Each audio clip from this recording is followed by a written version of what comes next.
So I used to think that the Mitsubishi Triton is the best looking pickup truck in the market in Malaysia at least. Well, I think the new Hilux, especially in this Rogue variant, is really gonna give the Triton a good run for its money.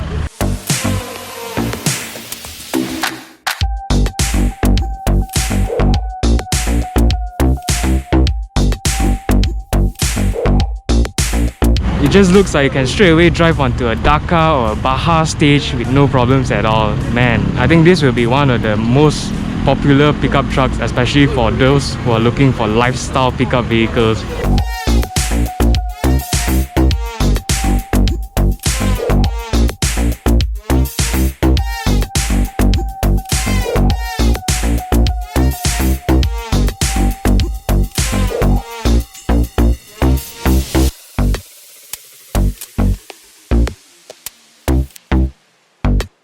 Alright, we're stopped here at Jannah Bike for our lunch stop, so I thought that I'll bring you around for a walk around of the new Hilux Rogue variant. So the Rogue variant actually looks quite a bit different than the normal Hilux of this new second facelift. Mainly, the grille here extends all the way down and it's all in a matte black color.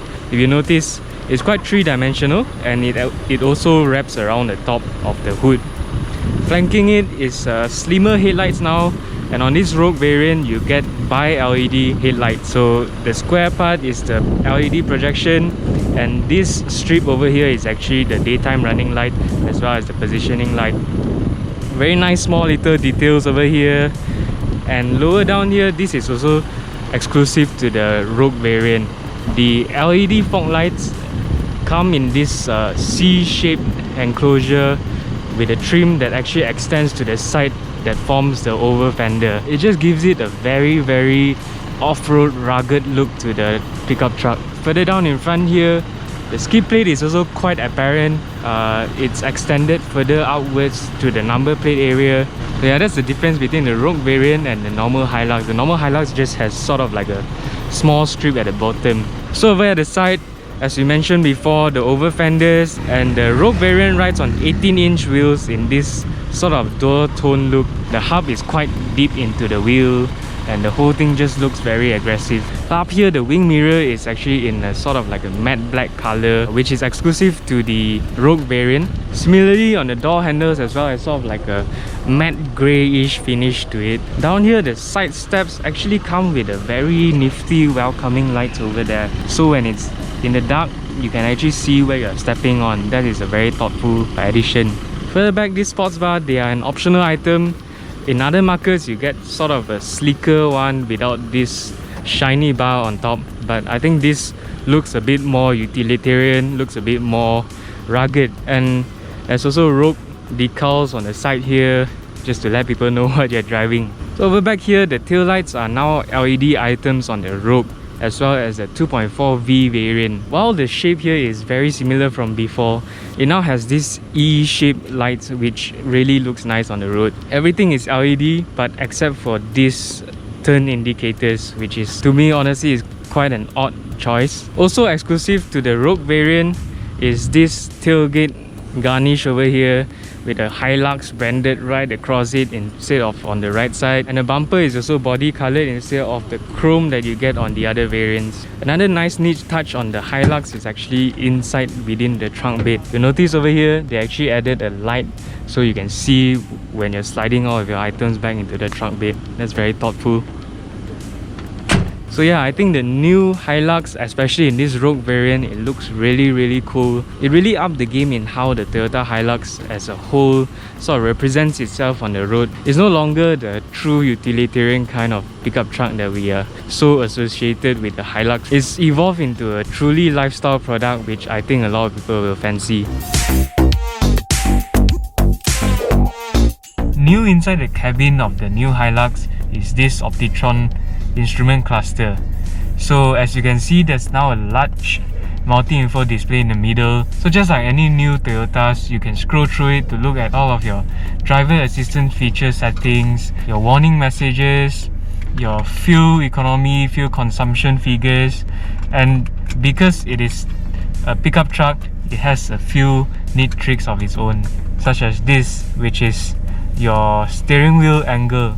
or wheel angle to be exact. So I think this could be quite useful on off-road situations where you kind of need to sort of judge how much your wheel is turned to get through maybe a large rock on the ground or something like that. Also, as you can see, the dials and the hands are now in blue color. So this is a new design language as opposed to the white of the previous generation. And the reason for that is because the new Hilux now comes with ambient lighting on the door trims. Not sure if you can see it, but yeah, the ambient lighting is only in blue color, so that's why the dials over here are also in blue color. On the instrument cluster, it's pretty much the same as before, and it's the same unit that you'll find in, say, the latest Toyota Corolla. Nothing to shout about. It's 6.75 inches in diameter. Supports Apple CarPlay, Android Auto, as well as your mirror link for Android phones. Down here you still get a pretty old school kind of gated automatic transmission lever. On the side you get eco mode as well as a new power mode, which actually when you're driving you can really feel the difference here. Down here the aircon controls is pretty much the same. Over here is the drivetrain select, and further down there's downhill assist control, your traction control button, as well as your rear differential disconnect button. So yeah, the dashboard is still pretty much the same as before, which is really not a bad thing because it still looks really premium. So you feel like you're driving a proper premium product instead of sort of like a utilitarian truck that you're using for your work. The seats here on the Rogue variant is a black perforated leather seats, 8-way power adjustable on the driver and 4-way on the passenger side. But to bring up the premium feel of the Rogue variant, they've added this sort of like grey bolsters on the side here. It's not a very big difference, but it does give it a bit more character, I feel.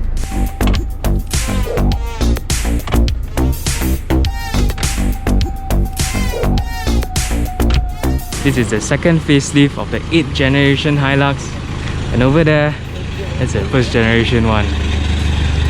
I don't know if Toyota actually planned this, but pretty cool to see. So evidently some of the guys took their new Hilux to go have some fun. Don't you think that pickup trucks just look that much better when they have mud covered all over them? While the cars are parked out here, I just thought that I can give you a look at some of the colors of it. All the way on the right there, that's a pre-facelift blue colored one.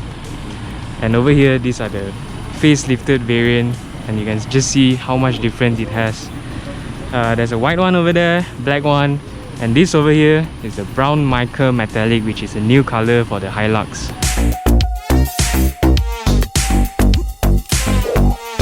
So you guys remember our pickup truck shootout video? The Hilux unfortunately came in last in the drag race. So now that the updated 2.8 litre engine actually has a higher output, 204 horsepower and a whopping 500 Newton meters of torque, I think we need to do the Hilux some justice. So we are pulling out of a rest stop on the highway now. Let's see what the Hilux can do. I'm going to put it into power mode, automatic gearbox, and full throttle. Oh, low end torque is good. Low end torque is good. Sort of fizzles out about 3000 RPM, but wow, it's plenty for a pickup truck. Yeah. Oh, by the way, beside me here is Ishan from the Chinese side. Hello everyone. Yep, so he's gonna be my co-driver for the day. Right, so the 204 horsepower and 500 Newton meters of torque is actually 27 horsepower and 50 Newton meters of torque more than before. Which is quite a bit. It's quite a bit. And so what Toyota has done to the engine, it's actually the same engine, but they've sort of improved the engine overall with a new turbocharger with liquid cooling instead of air cooling. They've also upped the oil pressure of the engine overall. So in addition to increased power, they've also said that the Hilux now has a 4% better fuel economy than before. We've been driving today for about, I would say about 150 kilometers now. Let's just check our reading here. Showing 10.9 liters per 100 kilometers, which it's alright, I think. Yes, because we drove up Genting. Yeah, so number one is because we drove up Genting. Number two, because we are automotive journalists who likes to push the car. Yes. Yeah. Aside from powertrain upgrades, Toyota has also improved the overall suspension geometry of the Hilux.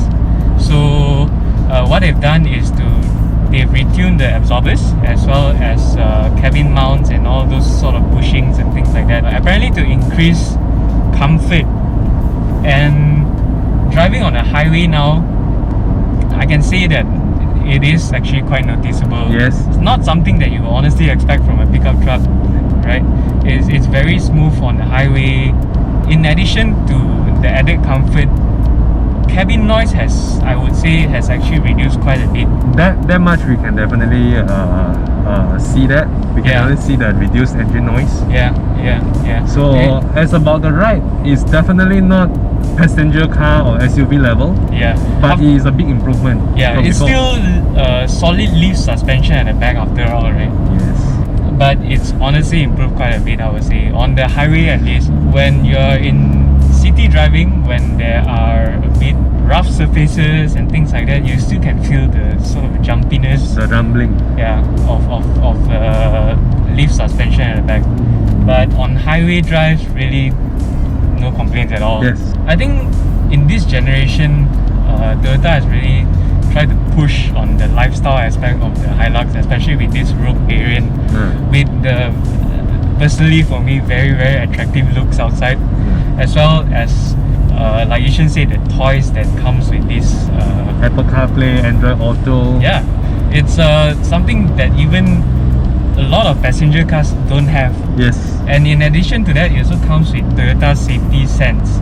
So right now I'm going to demonstrate the dynamic radar cruise control. Okay, so now I've set the dynamic radar cruise control at 120 kilometers per hour, and the car in front is moving at about 80 kilometers per hour. So I'm not touching the accelerator, I'm not touching the brakes at all. The car is just moving along by itself based on the distance of the car in front. So if the car in front speeds up, we'll also automatically speed up until the speed that I've set, which is 120. But in this case, I'm a bit bored being behind of the car in front. So what I'm going to do is I'm just going to flick my signal to the right, and the car automatically picks up speed. So I can just easily move over to the right lane. The car will continue accelerating to 120, which I've set. That's it. It's so easy to overtake cars. It makes for a more smoother lane switching. Yeah, exactly. And I pretty much didn't have to do anything other than putting on the signal. Yes. Right? And honestly, this kind of feature on a pickup truck, it's insane how much value these kind of cars now have. Feature like this, honestly, when was the last time we saw something like this? In Volvo maybe? Yeah. As well as the Proton X50 that we recently tested. So honestly, these kind of features on a pickup truck is no longer a workhorse kind of yeah, you don't use as adaptive cruise in the jungle, right? Exactly. I'll make no bones about it. I'm never a fan of car which has a taller center of gravity. But if I have to find a good thing, and the advantage of having such a car is you can pretty much mow over all the potholes or speed bumps without feeling the pain after for damaging your tires and all that, because such a car is made for potholes and bumps, and you can just drive them over like which nobody's business. Essentially means it's perfect for Malaysian roads. Okay, so now we're turning off to Putrajaya, which will be the perfect time to demonstrate the other Toyota Safety Sense feature, which is lane departure alert. There are a few ways that car manufacturers kind of do this. So the most basic type is where it just warns you either with a beep noise or vibrates your steering wheel a little bit. Steering wheel, okay. Yeah. So the way that Toyota is sort of doing it on the Hilux is quite special. So they call it the yaw assist. So instead of pulling on your steering wheel, what it does is it automatically brakes the inner wheel. So let's say you are veering to the left lane, it will brake the right side wheels to sort of using physics to sort of pull you back into the lane. Yeah. Right, so I'm gonna just demonstrate it over here. So the car has picked up on both of the lanes, left and right. Yep, as we see on the graphics on the multi-info display here. So I'm just gonna steer it slightly to the right. Yep, there we go. You saw the blinking light over there. Invisible hand pushing you back. Yep. I think it's that feel. The steering is still straight. It doesn't turn, but the car just comes back to the lane on its own. But I would say the sensation is honestly quite jarring, for the lack of word, because we are used to having the steering wheel pull on you. It's something that we are used to. But the way that this does it, it just moves by itself. You kind of feel like, oh, what's happening to my car? Yeah. Right. In addition to that, because it's braking the inner wheel, it sort of slows the car down a little bit, which honestly, while we were driving in the city just now, about 20 minutes into the drive, and I got a bit annoyed with it. I straight away turned it off. It's a good feature to have, but not for everyone, I would say. It's very unforgiving in a sense. A little bit of veering, it will activate. Yep. So for example, I'm gonna veer to the left now.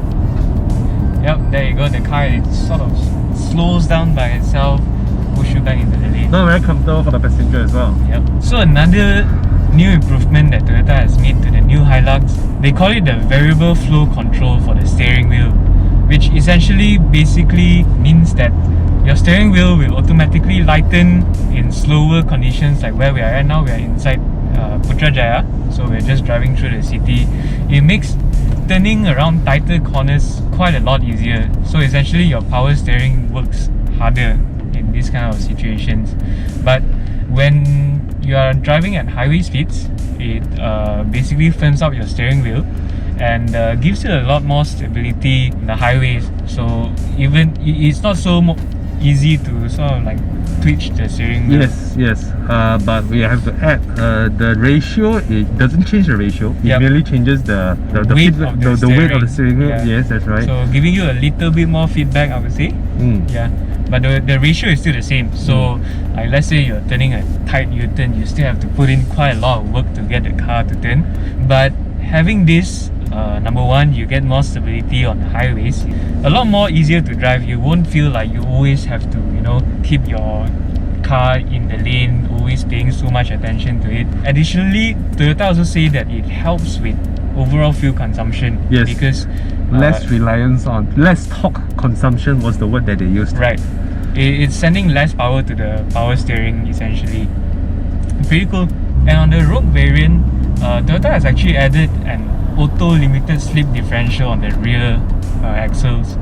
So essentially it only works on the two-wheel drive mode, but what it does, it helps with your day-to-day driving traction and that kind of experience. So I don't know if you guys have experience. Sometimes if you drive a pickup truck like this where the diesel engine has quite a bit of torque, when you come out of the corner, you just touch the accelerator a little bit and the rear will start to skid out a little bit, causing you to sort of slide the rear. Have a little bit of fun.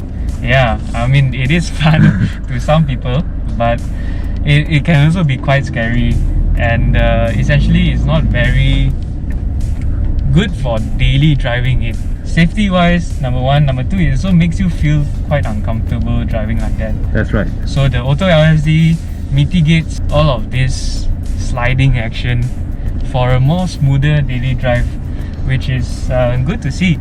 They want it to be a lifestyle pickup truck anyway, so it has to be comfortable to drive day to day. And safe. Yeah, and safe. That's the number one priority.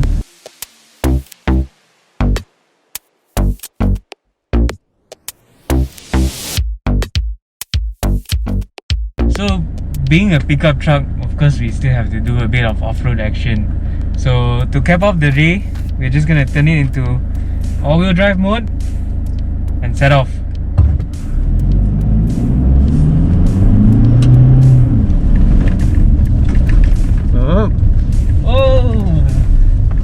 All these sandy kind of bits, no problem for the all-wheel drive system. This is what we're talking about. Woo! bit more in front.